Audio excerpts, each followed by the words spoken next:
Hello, my fellow cinematic architects, and welcome to Remake This Movie Right. We are a member of the Hollywood Outsider Network. Listen to episodes of Remake This Movie Right on iTunes, where reviews are appreciated and help our show grow. Stitcher Radio, throw our RSS feed into your podcast app of choice, or just visit the website at RemakeThisMovieRight.com. For this episode of Remake This Movie Right, we are remaking Tomb Raider. That's right, the 2001 Angelina Jolie, air quotes, classic. If at the end of the episode you have your own pitch for this remake that you want to submit, be sure to email it to remakethismovieright@gmail.com. That's remakethismovieright@gmail.com, and we will read the best pitches on our next teaser episode. I am your host, Aaron Peterson, and joining me today are Troy Heinritz. Hello, everybody. Hello. And Scott Clark is actually on we should probably explain this, right, Troy? Yeah, absolutely. The actual remaking of Tomb Raider, we did live. We were invited to take part in a live event at what's the name of the cafe? The Blue Box Cafe. The Blue Box Cafe, to benefit a little boy who was suffering with cancer. So we did a good thing, right? I think so. It was a really great event, and we got to meet the family and everything, so super awesome. Yeah, and it helped a little boy out, so that's good news. And Scott Clark was also part of that, so he will be in part of the remake. But unfortunately, he couldn't be here for this portion, because obviously we didn't. You only have so much time when you did the live event, so we're recording the other stuff around it, and Scott unfortunately couldn't make it. But I think we got this, right? We totally got this. We got this. Most of the fun is from the remake portion. If this is your first time listening, Remake This Movie Right is a show where we take the original film that has an actual remake in the works, figure out what clicks, what doesn't, throw a little bit of humor at it, and then determine exactly how Hollywood should remake it. By the end of each episode, we will have the remake ready to roll for Hollywood execs and present it to you in movie trailer form, presented by the vocal stylings of Wayne Henderson, one of our show associates. He does a great job. If you've never heard it, you will like it, I promise. Now, Troy, I have to ask, Tomb Raider, when you first heard that's the movie we're going to remake, what was your initial response? Because it's not necessarily perceived as a film a lot of people think of fondly. Yeah, I mean, when we started talking about it, I was like, man, 2001 was so long ago, and do I really want to go back there again? And then it was like, yeah, you know what? I like Two Guns. Two Guns is good for me. I'll watch Two Guns for a while. Yeah. The thing with that movie is, when it came out, I loved it. I remember going to see it. Because I like the game, and I remember going to see it, and I really loved it. I thought, man, Angelina Jolie did a great job as Lara Croft. In case you didn't know, or you haven't even seen the movie, it's a video game adaptation of Lara Croft as the character. She's a British woman who basically races around the world trying to recover powerful ancient artifacts, and she raids some tombs. That's what she does. So I was really excited to see that brought to life, and I think they did a really cool job. There's some cool action scenes, believe it or not. There's a bungee artillery shot where she's bouncing around, action scene where she's just bouncing around on bungee cords all over a room. That was fantastic, I thought. Yeah, that was like she was trying out for Cirque or something while she was shooting Two Guns. That was pretty awesome. Oh, yeah. And she did that. Did you know she did that herself? No way, she did not. She did that herself. Wow, that's impressive. Researching this movie, and Angelina Jolie, actually, she twisted her ankle or something doing it. But if you go and Lara Croft Tomb Raider is on Netflix, so you can watch it. If you've got Netflix, you won't even have to rent it. In that scene, remind me, she also runs around the room, doesn't she, as she's twisting around the chandelier? Yeah, well, I'm sure there were some editing involved. Yeah. I don't think she was like just kicking. That would have been cool if she did that all straight up too, but it would be even cooler if she actually engaged in a gun battle on set for no reason. Like she just picked him up and just started dueling. Well, here's a couple little points about the original. It was directed by Con Air Simon West, starred Angelina Jolie and Daniel Craig. Did you remember that Daniel Craig was in this? Wait, is that the Bond guy? Yeah. That's what I said. I was like, hey, is that the Bond guy? When I was rewatching it. I didn't even remember he was in it. I totally didn't remember Craig was in it until I saw him. I was like, wow. Now, what did you think? So when you watch this and you like look in hindsight, can you see Bond in its performance? Oh, heck no. Yeah, not at all, right? Like it's almost, his performance is almost painful in this just because he's kind of like the background character. West, right? Mr. West is his name. I think he was trying to be not as cool or not as. I think he was trying to like downplay his awesomeness or something. I don't know, but it didn't work. It didn't work. And then they had Lord Friendzone from Game of Thrones. I can never remember his name, but if you've ever watched Game of Thrones, he's Lord Friendzone. and as the villain, which was weird to see him as the villain because I watch Game of Thrones and you just look up to the guy and here he's kind of a douchebag. But here's guess how much this movie made. Back in the day, 2001. Adjusting for inflation, 9/11 and all that jazz. So I'm going to say... No, it came out before 9/11. It did come out? Okay. Mm-hmm. And the opening weekend or in total? Just total. 147 million. You already knew that, didn't you? No, I didn't. It's literally made 147 million. No way. You knew that. There's no I totally way. Didn't know You that. did not pick that number out of a hat. I did not even look it up. I could share my screen to prove it. It made 147 million US. I'm not quite buying it. Guys, are you buying it? And it made $274 million worldwide. 274. So it was a massive hit. And then it made another movie, which I think was Cradle of Life, which didn't do very well. So that's why the series stopped. But man, it was actually a hit. People think it wasn't. It wasn't. It was at the time, and I think that's probably why it's good that we're talking about a remake potentially, because you watch the old one today and it's like, oh man, this is so entertaining but not good at the same time. It's got a decent story. It just doesn't come to fruition fast enough, and there's just so much drug out that in today's audience people would be like just leaving the theater. So I think it is good to give it a refresh because it is such an iconic video game franchise. Mm-hmm. Absolutely. It'd be really great to see what it does. Well, especially because they've reinvented it. If you don't follow games, you're not a person that plays games, which, I'd say probably 95% of you listening probably aren't. The game started as very much overly sexualized character, but she was very independent, very confident, etc. And it's really evolved into she's a modern woman. They have toned down a lot of the over sexualization, so she's more of just a real person, as opposed. I mean, because the original games, she was like a 36 double D. I mean, it was ridiculous, just with a 2-inch waist. You know what I mean? When she ran, she like hunched over because. Yeah. It was totally a guy or probably a 13-year-old boy designed her, and thankfully we're caught up to like modern times where we don't need our characters overly sexualized like that. Well, some fun trivia about the movie. It is the biggest grossing action film with a woman in a lead role. Second is Aliens. Did you know that? No, I did not, but that would make sense because, Sigourney Weaver, very much action hero when you think about it. So if anybody was going to be next to Sigourney, Angelina Jolie fits that bill pretty easily. She gets a lot of grief these days. But I've always liked her. I've never had a problem with Angelina Jolie. She's weird, but that's kind of why I like her. Right, exactly. I mean, she's a little eccentric offset, but I mean, when she does her roles, she goes all in. I mean, Mr. and Mrs. Smith was great. What was the other one? She was in Taking Lives. Mm-hmm. I thought she was really great in Taking Lives. That's actually a John Bokenkamp movie too. Yeah, from our Blacklist stuff. Yeah. So I mean, every time she's on the screen, even what was the one? Pushing Tin. Yeah. And love that movie. Great movie. Wanted. She was great in Wanted. Yep.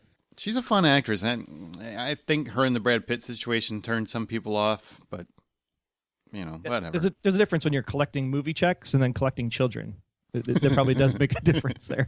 She seems to be trying to do good across the globe. So yes, my problems with these movies have nothing to do with her. I think she was great. I actually think her accent was good. The dialogue was weak. That's not her fault. Her delivery was fine, and she did everything she could. But it's just the story was the problem. Yes, it was. And it's funny because we talked about, the 13-year-old boy must have made this back in the day. Oh, yeah. Yeah, this was really originally when the video game came out. I think it was people were pissed off that you never got to play Zelda as Zelda, mm-hmm. right? Because Zelda's a girl and Link's the actual hero, the boy. And so really this was a female version of Zelda in some ways.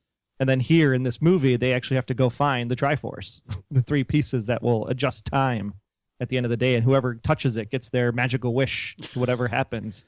I was like, hello, can we just copy Zelda more in this movie? I don't know anything you just said, but cool. I don't play those games, man. I don't play those games. Zelda's awesome. I'm sure it is.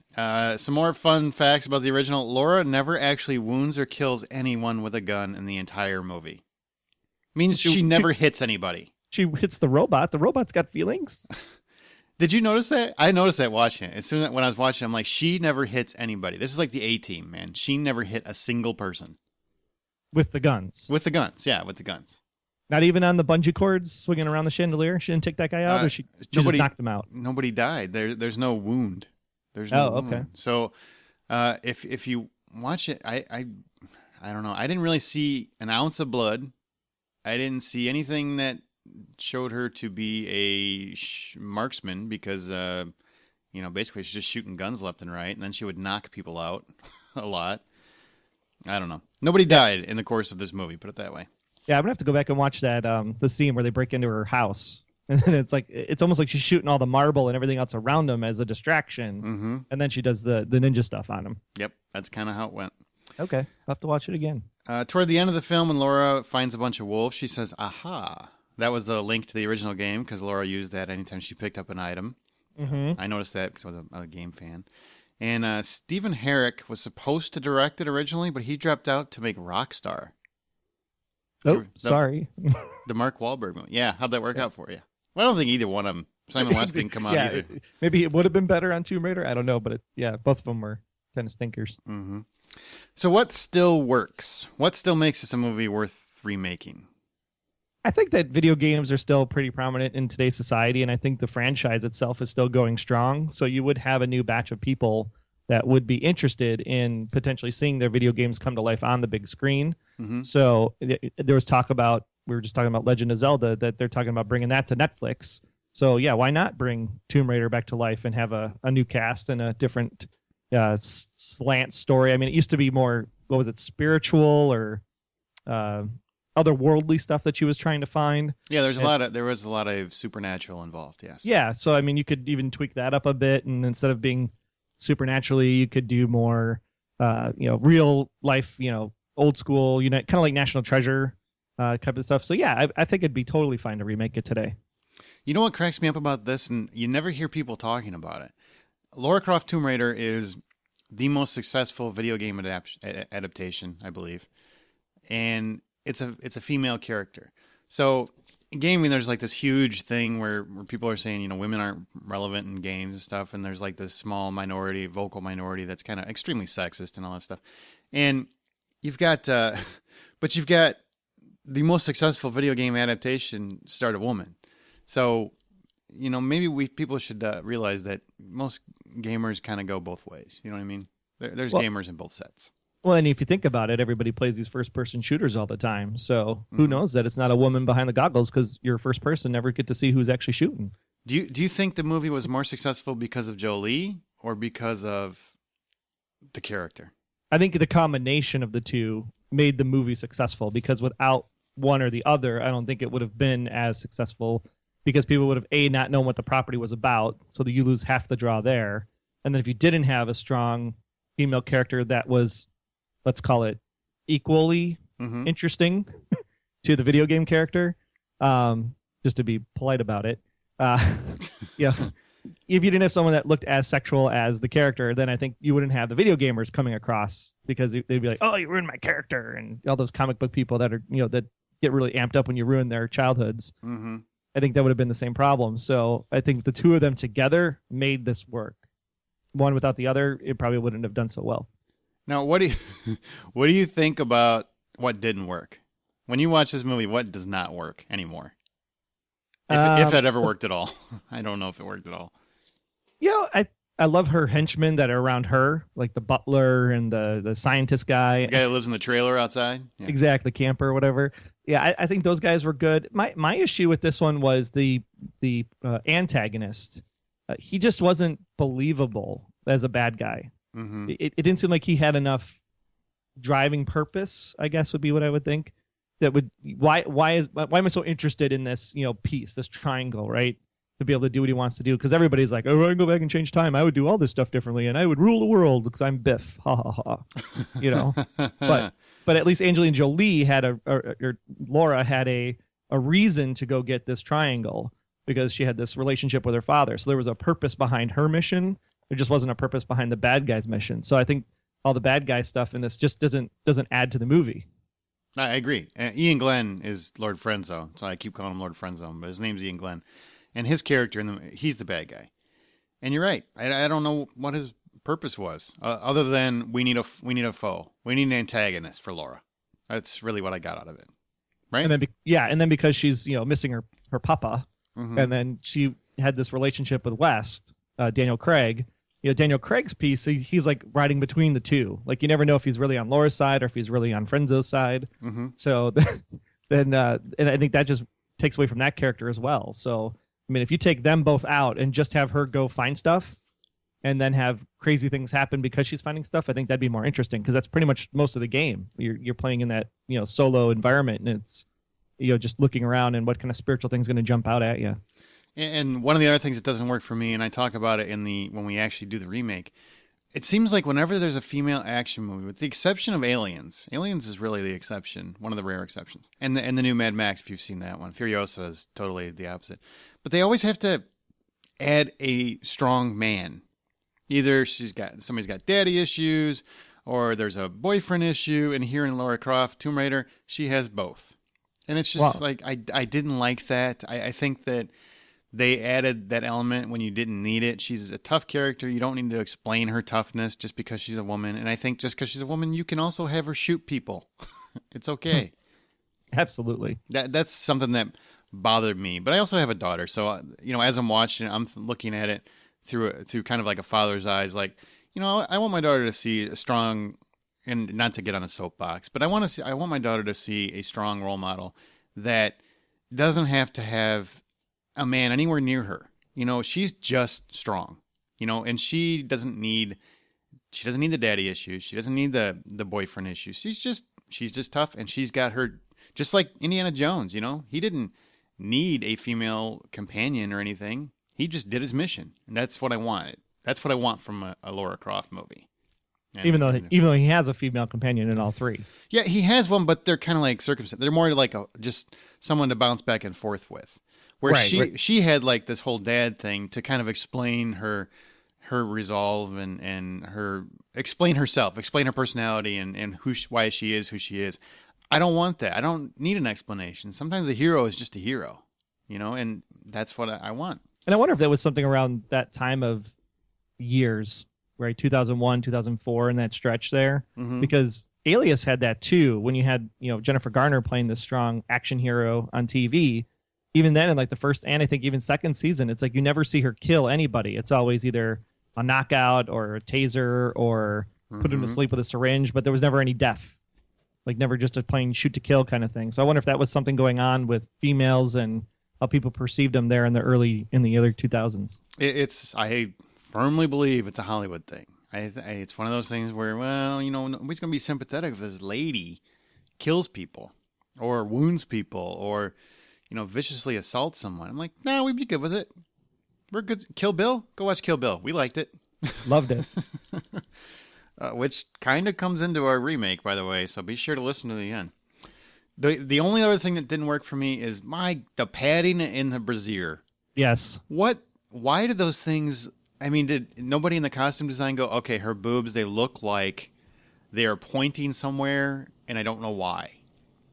Then she wore like the shirts that had like the lines from the shoulders down to the legs that they drove right over it. It's like, come on. So dumb.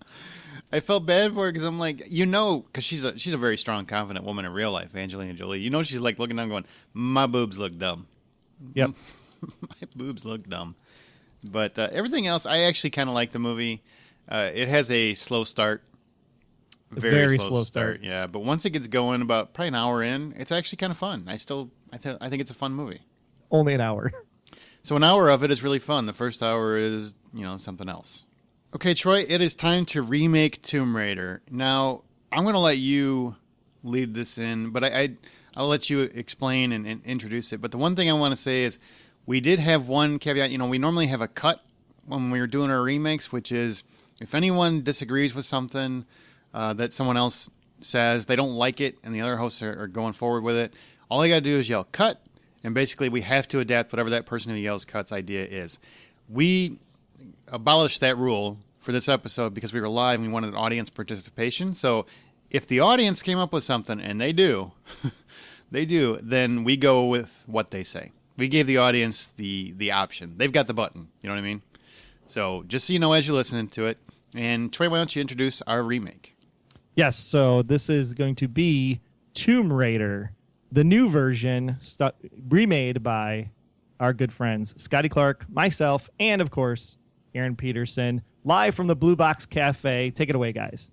Hello, my fellow cinematic architects, and welcome to Remake This Movie Right. We are a member of the Hollywood Outsider Network. We can be found on iTunes, where reviews are appreciated, Stitcher Radio, or through our RSS feed into your podcast app of choice. We are live, so if you're listening to this at a later date, that's why it sounds so weird, rambunctious. Yeah. Rambunctious. So we are here to tell Hollywood how to remake this movie right. I am your host, Aaron Peterson, and joining me today are my fellow hosts, Scotty Clark. Hey, how you doing, Aaron? Doing great. And Troy Heinritz. Hey, everybody, how's it going? Great. Now for this episode, are you guys ready? Are you excited? I'm so excited. The movie we're going to remake is the 2001 Angelina Jolie classic, Tomb Raider. You forgot the air quotes. Tomb Raider. Tomb Raider. I'm excited because we actually get to talk about a video game on a podcast for once. I'm stoked. And it fits a crowd here perfectly in the Blue Box Cafe, being kind of a geeky type of experience Absolutely. for this movie. Yes. I'm amongst my people. You don't have any people, Scott. We'll get you a bed in the back then for later. Well, real quick, here's what we know about the remake that is actually getting made so far. MGM has partnered with Warner Brothers to reboot Tomb Raider. They've hired Evan Darty to write it. You'll recognize him from films like Teenage Mutant Ninja Turtles, Divergent, and Snow White and the Huntsman. So there's a good chance this movie breaks an Oscar when it finally comes out. Producer GK Films is working closely with Crystal Dynamics on the story, and they're going forward with a plot that reflects the recent reboot of the game, which I think is what a lot of people are, that's all they're familiar with for that franchise. But is that how they should remake it? So that's what we're going to talk about. Now, normally we start off with, do you think this movie should even be remade, or should it be in no-touch status, which means leave it alone, it's perfect. Scott? You should absolutely remake this one. This is the furthest from no-touch status as it gets. I mean, she looks fantastic. That's about all this movie has going for it. It has guns. It has lots of guns. Dual guns. Guns. Pew, pew, pew. Troy, what about you? Do you want to remake it? I absolutely want to remake it because I just watched it this morning again in preparation for this, and I remembered how poor the first half hour was. I disagree. was like, I think just cut it to 60 minutes, and it was a great movie. It took her 45 minutes to get to a tomb. Exactly. You're really hung up on that. In the games, sometimes she doesn't always start at a tomb. Then they just call it Raider. Yeah. In which case, then it would just be Raider another of Indiana places. Jones movie, right? Yeah. Pointy brassiere is what they should call it, apparently. We normally decide if a movie should have nostalgic moments based on how good it is. So from a scale of 1 to 5, 5 being the most classic, we determine how many nostalgic moments does our remake need. We determined that this only needs one because the original was not very good, apparently. So the dual handguns has to be in our remake. Yeah, that's a necessity. Well, that's like a classic, though, from the video game, too. So I guess let's get into it. How do we modernize Tomb Raider? I mean, what's your plot idea, Scott? Well, the big thing for me is that I'm tired of Lara Croft just being the sexy star. Let's make it not being about how good she looks in short shorts. So does she still wear the short shorts? That's fine, but like this movie was all about let's make Angelina Jolie look as sexy as possible, and that. In 2001, I don't think it was very hard. What? In 2001, that wasn't very hard. Yeah. I get that now point. it'd be a little more of a struggle. I wanted to focus more on like an Indiana Jones type story where she's looking for something and not just being like her looking good and these awesome action scenes. Well, I don't agree with that. I think the first one they were looking for something. It just wasn't something worth looking for. Yeah, and I mean you could argue too that with the games it has that supernatural aspect of it, which They do. I know it's always present there, but I want it to be more believable. I mean, you look at Indiana. Really? You think this has a shot at being believable? If it's remade right, yeah. Well, how would you do it? Well, I've actually got a whole plot. Do you want to hear my whole plot line? Yes, that's All right. kind of what Yes. we're doing this podcast, So- Scott, where we remake a movie. So Go my ahead. favorite aspect of one of my favorite movies of all time is Raiders of the Lost Ark, and the reason that worked for me is because the Ark of the Covenant is something that everybody knows and loves, or is actually something that probably existed somewhere. Do they have? Is it? I'm not getting in the religious debate. Well, right. But it's something that's well known. Sure. So if you're going to make this movie right, I want it centered around something like that is well known. It's historically accurate. So here's my plot. Here's my basic plot. The movie starts out. We're not doing an origin story. Getting away with the origin story about who she is and how she became what she is. She's already a well-established archaeologist, but she is more of an adventurous kind. She goes out and she does all this crazy stuff. Okay. So the movie starts out with her. She's hired by a museum to go find some artifact, Indiana Jones style, right? It's a big action set piece. Something goes wrong. She screws it up. And the museum says, okay, you're done working in the field, and I say that in quotes, and now you're going to you're going to work in the museum and preserving all these artifacts. And one of the artifacts that she's working on is the Rosetta Stone. So she has to, like, dust it every day. Now, tell people what the Rosetta Stone is. It's not that thing that translates languages for you? Well, it did back in the day. It was like some French guy found this rock in the sand that had 3 different languages on it, and they used it to... be Mormon. To what? To become a Mormon? To become Mormon? That's something else, sorry. No. Messed up. No, they used this... it was basically a huge translation piece, but it's only part of the entire Rosetta Stone. There's actually a bunch of pieces, and this is the only one that's ever been found. So in my remake of this story, she basically is obsessed with finding the rest of these pieces because she sees something on the original Rosetta Stone piece that gives a clue to something bigger and grander, whatever. But it's some real archaeological thing that hasn't been found yet. So her mission now is to go find the rest of the pieces so that she can use everything together to find whatever new thing that it's revealing. What's the new thing? What's that? What's the new thing going to be? Well, that might be where it comes in. Where I was thinking about taking it was because I thought Raiders was too sacred to touch and bring into it. So I really like the Illuminati aspect. I like the way you think right there. Yeah. I was thinking more National Treasure. And so it's combo of the two things where the Rosetta Stone is actually part of some secret society, whether it be Mayans or something, and then they would have to actually follow continent to continent to go through in order to piece all the pieces together to find all of the stones, which then would lead to some catastrophic event. I'm glad you mentioned National Treasure because I wrote that down as well too because that movie gets a lot of flack. It's so good. I enjoyed it, and I love movies that do that puzzle aspect where they have to figure something out with these materials. And from what I've even played of the Tomb Raider games, my favorite parts of those games are the puzzles, and she has to jump from this to here and switch this and figure out what these symbols mean. And I want more of that in my Tomb Raider. I want that to be what it's about. So in my story, she is now working in the museum, and she can't get the funding and sponsorship from the museum, so she goes out rogue on her own to go find this stuff. Eventually does everything that she can and eventually wins back the support and trust of the museum, and that leads into the next movie. So when she goes rogue, then, does she have like a network of people she can reach out to? Because I thought that was one of the nice things of the comic relief of the current movie, is that she had like the butler who then could basically suit up and become a huge bodyguard with guns and a bulletproof vest of his own, and then the nerdy sidekick. So does she like have to go find these people that maybe she went to school with back in the day or used to work at the museum and kind of bring them up out of hiding as well? I didn't think about that. I was kind of going to try to bring in the father aspect of it back in because, John Voight played her father in this film, who's actually her real father. Yeah. And bringing that back into the fold somehow. Maybe he's super rich and then she happens to inherit something from him that she didn't realize she had. I don't know. Some kind of funding to be able to do it and go back. See, I don't want that angle at all. You don't like the father angle? I don't want a love story and I don't want a father angle. It just feels like, to me, that's a Hollywood thing where, well, we got to have a man involved because it's a lady. We can't have a lead woman without all the man next to her somehow being the strength, and I just don't want that at all. Yeah, I thought, was it West, right? West is the kind of love story part of the original movie. Yeah, like I didn't need that. It just was bad. No, it's just like we have a strong character, but they always have to throw in the, well, come on, you need somebody to hold you up because, you get hurt sometimes. I wasn't thinking that aspect. She's got to come with money somehow. It's not like... She inherited it. We're done. There you go. Well, that's fine. Some people are just rich, Scott. They don't have to go through a whole bunch of daddy issues to get it. Okay, so... Well, if there's a bunch of people rich, then they can just start, donating to Ben here or give it to us. So what was yours, Troy? Did you have... Well, I mean, going with the National Treasure concept, I really like the fact of secret societies, and we talk about what those societies are, but we focus a lot of those stories based on the American tradition, with the Masons or the Illuminati or what have you. I'd like to see, and I don't know if I want to go necessarily Catholic Church related, where there's a lot of history and mystery around that, and especially with the Germans in World War II. Right.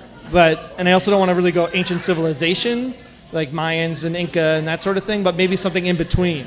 Something that's just a secret society that is on a global scale to make the movie bigger than what it was. Because I felt like going to find the tombs in this mysterious lost city that looked like Sephiroth's comet from Final Fantasy VII, it's like, why do we need to have this in the middle of nowhere? Can't these tombs just be somewhere like the backyard in Elgin could be a tomb, and you just never knew about it because you didn't have the right clues? Nice video game name drop, by the way. I usually get yelled at for that kind of thing on this show. Oh my god, this is like a geek fest. They're remaking it. It's going to be awesome. We'll have to do Final Fantasy VII on a remake show. I think if you go back to, going back to the games that it's actually based on, Tomb Raider Legend had an Excalibur plotline that I thought was really interesting, where it involved, King Arthur's sword was Excalibur, and basically the sword was broken into pieces by Arthur's knights, Lancelot, Percival, Galahad, Bors, and Belvedere, I think, are the names that were involved. And they scattered the pieces around the globe, and basically she had to raid tombs to get those pieces. And I like that. I kind of thought that was an interesting twist, and maybe that could be your ultimate.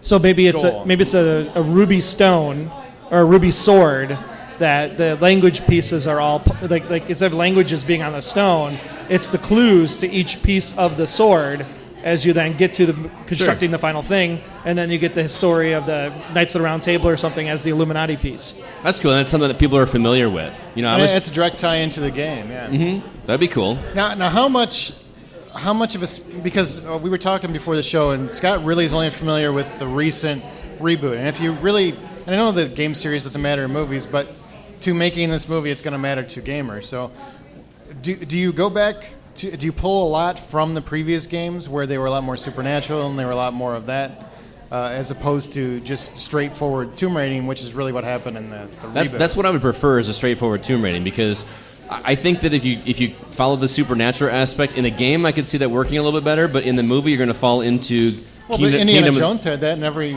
Indiana Jones. Yeah, but and that worked. But that's not supernatural in the sense that it's science fiction. There was right? a giant it's true supernatural face. That was pretty supernatural. It was like the wrath of God. But it's real supernatural, not science fiction supernatural. I suppose that depends on your opinion. I'm sure there's a lot of people. But look at the reaction people had with Kingdom of the Crystal Skull. The ending of that is where people okay, you ruined my childhood. That's where people say that. Because you went aliens instead of that's supernatural. True. My childhood was ruined. Yeah. So, I think I would rather see this have no supernatural aspect at all. That's me personally. Again, I didn't play the older games like you did.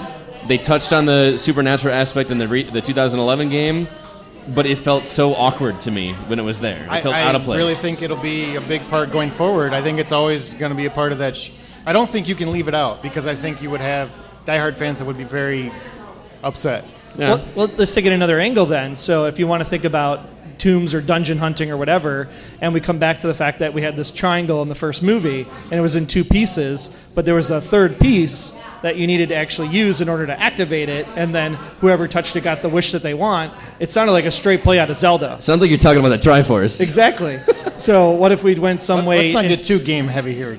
Yeah, but if we're trying to play it up to the gamers, they would recognize Zelda as a recognizable franchise, combine those two franchises together, and maybe part of the supernaturalness of it could be like how in Zelda you go between the light world and the dark world, and maybe when you get certain pieces, you have to traverse in between our reality and another reality, and those two realities have to combine in order to really make Excalibur whole again. Well, two things. I think you're going to confuse a lot of people with that aren't gamers. Sure. They want to appeal to gamers and non-gamers, but also Nintendo was never going to let that fly. I can tell you they mostly want to get people that aren't gamers, but they want the support of the people that love the game. So sure. So we'll just call it Aldiz instead of Zelda.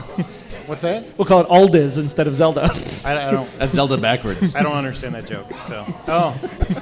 Yeah, nobody will get that. No. Nobody will get that. Okay, so that's what we're gonna go with Rosetta Stone, leading to the pieces broken up to King Excalibur's or to King Arthur's sword. Sure, I like it. Well, not a stone, right? We said it's going to be like the first shard of the sword. Well, yeah, my idea was to do the Rosetta Stone to find more pieces of the Rosetta Stone, but you guys are saying that's going to be the one Rosetta Stone is going to be lead to the rest of the. Or maybe the original Rosetta Stone is like the jewel that's inside the hilt of the sword when they put it together. There, I like that. Rosetta Stone's pretty big, man. It's a big sword. It's Excalibur, man. It's a huge myth. sword. I'm pretty sure you can change a myth to whatever you want. He's got the Buster Sword. Exactly. All right. Or it's the whole hilt. The whole hilt is a ruby. All right. I still don't know what you guys are talking about right now. What are you talking? Is that another game thing? Yes. Yeah. Stop it. Okay. Now, casting Lara Croft, that's a big one. A lot of people are debating, who it should be, and of course the same names always come up. So who would be your number one pick to pay? And that's really the only one we're gonna recast for this one, just because it's the most important character. So who is your Lara Croft? I'll let Troy? Scotty go first because he's the big gamer, so I don't want to ruin his childhood with my pick.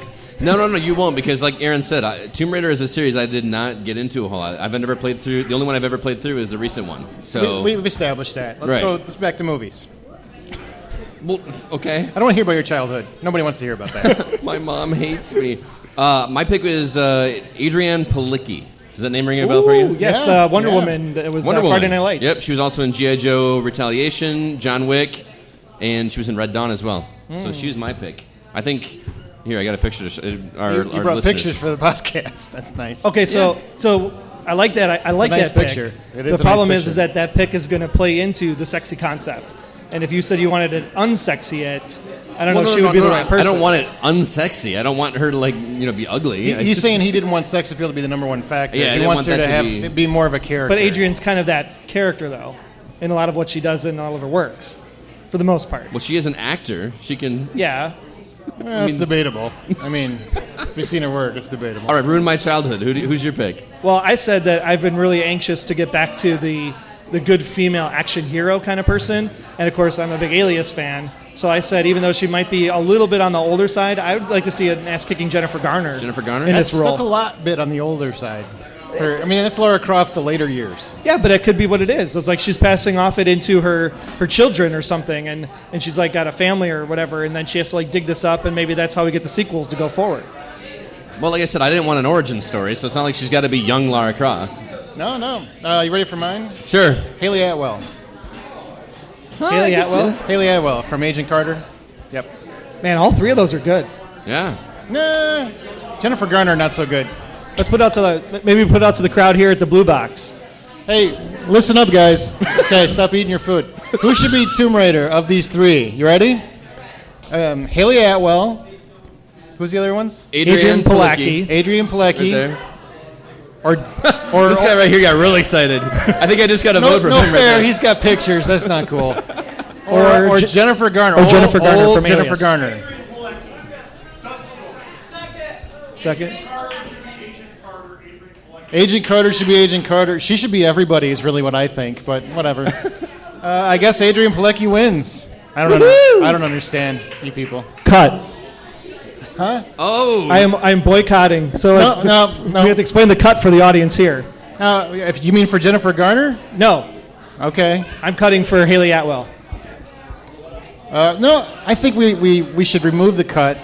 Oh man. Just because the audience picked that one. That's not Okay. us. You can cut each other. Do I get my cut back then? Yeah, you can have your cut back. Okay. We have a thing You in our show preemptively where you cut. can cut somebody else's idea. If you're not happy with it, you can change it. But since this is an audience participation, I don't want to make them hate the show already. Okay. Troy, jeez. I'm fine. No I premature was just looking out for you. capitulation. I'm trying No, to be. that's all right. I'm trying to be your friend. Hey, if that's what they want, that's what they want. Okay. They're the ones that are going to pay for the movie. You know, and I I'm hope you're happy, guys. And I'm okay. And I I'm hope okay you're with happy. that. To be I quite think you honest, I'm picked her good. just because she's half naked, right?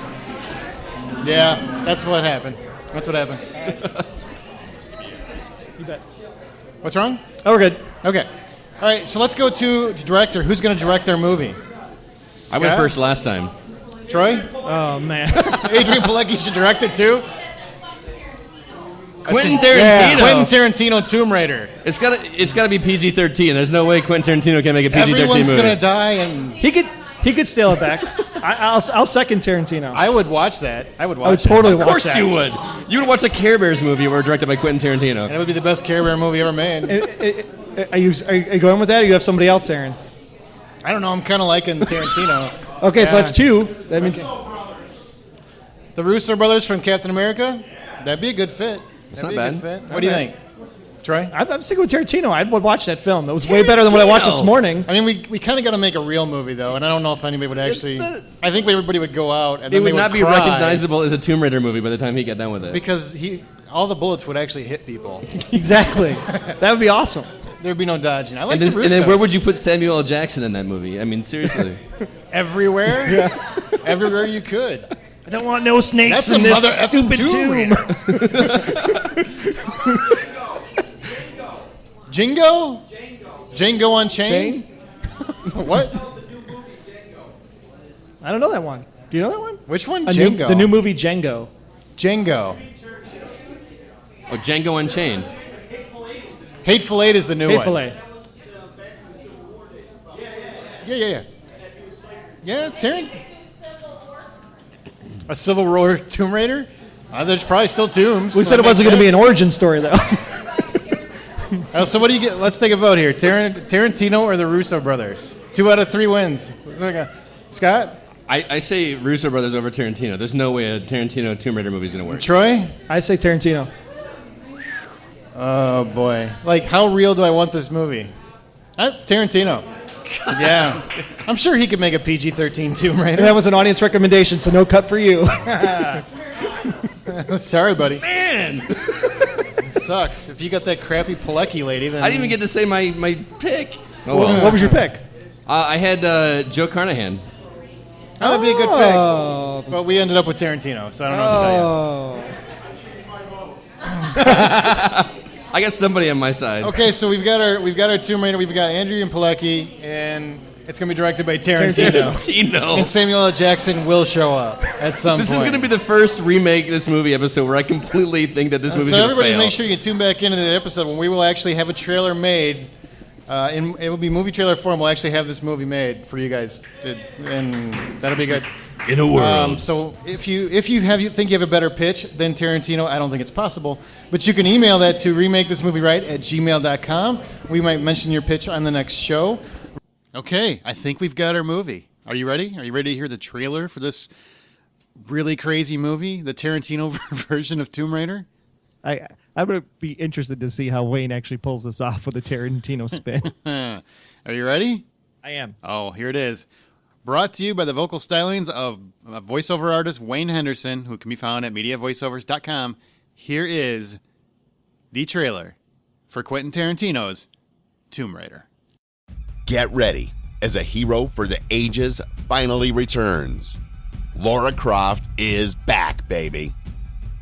Adrienne Pilecki picks up the guns and lunges into action as Laura races around the globe on a quest to find the missing pieces of the legendary Excalibur sword before her arch-nemesis, in the guise of Samuel L. Jackson, can stop her. Forget the cheese of those earlier films.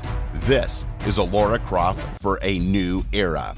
Action, suspense, actual tomb raiding. Everything you loved about the game is here and brought to you by the one and only director that can do Laura justice. Kill Bill director Quentin Tarantino. What, you say? Say what one more time? This is the Lara Croft adventure we've all been waiting for.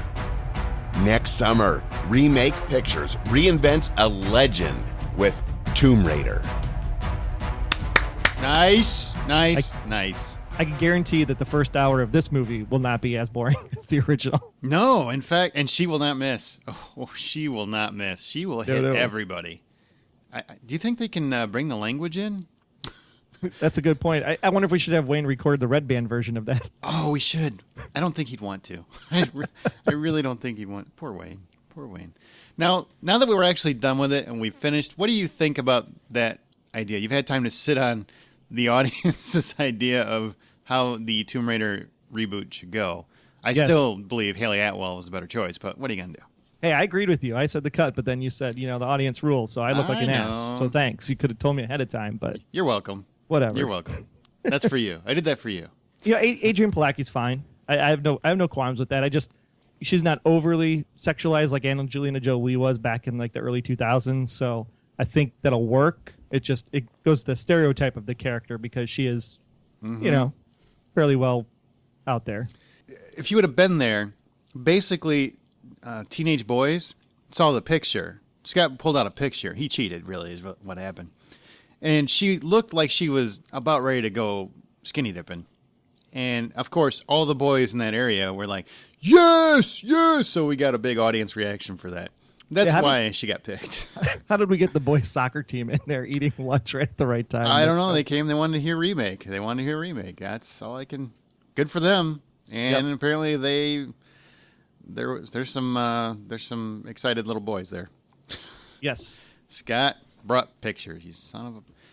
Well, and I'm an Adrian fan. I love Friday Night Lights. I fell in love with her in Friday Night Lights, so good for her.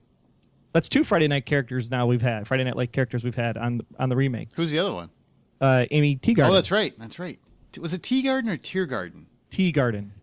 Wow, I said it wrong originally, and I should be slammed for my Friday Night Lights club card because I said it wrong, but that's because I was tired that day. Well, here's what I would say. I don't think anybody else watches that because nobody complained.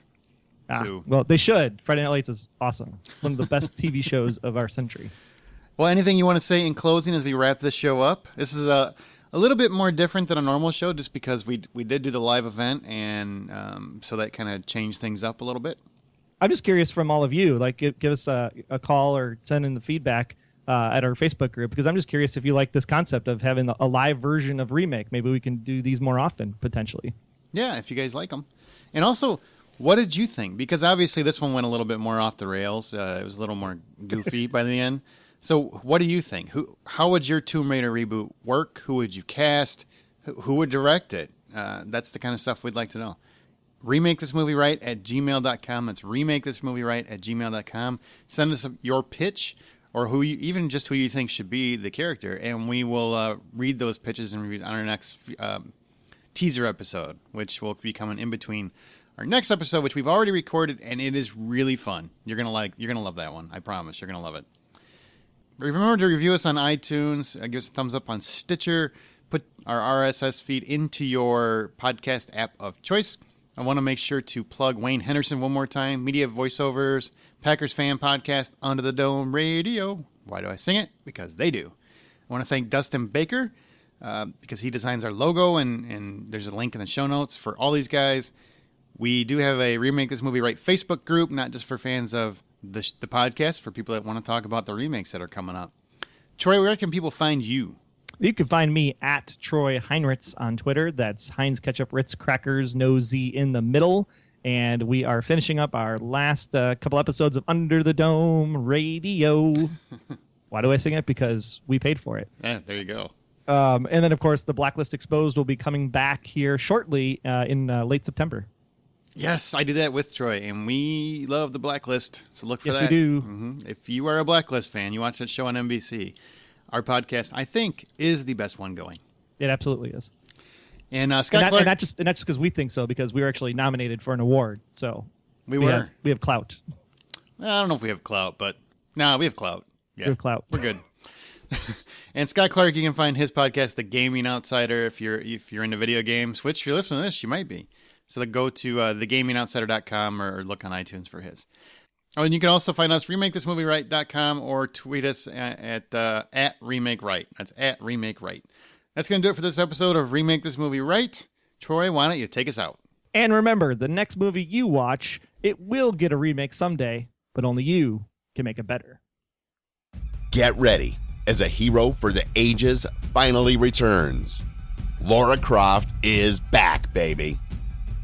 Adrienne Palicki picks up the guns and lunges into action as Laura races around the globe on a quest to find the missing pieces of the legendary Excalibur sword before her arch nemesis, in the guise of Samuel L. Jackson, can stop her.